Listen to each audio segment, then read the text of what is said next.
அம்பானி நானாகிறேன் இந்த இன்ப மகாராஜ பெற்ற புது ரோஜ எலிசபெத் ராணியின் பேத்தியே தாயே தாயே மகளன வந்தாய்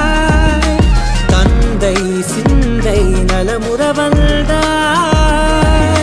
நீயே லோகம் என்று ஆனாய் பெண்ணே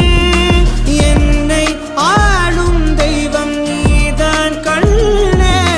பெற்றது நானா இல்லை உன் மகனே நானம்மா தாயே தாயே மகளன வந்தாய் தந்தை சிந்தை நலமுற வந்தாய்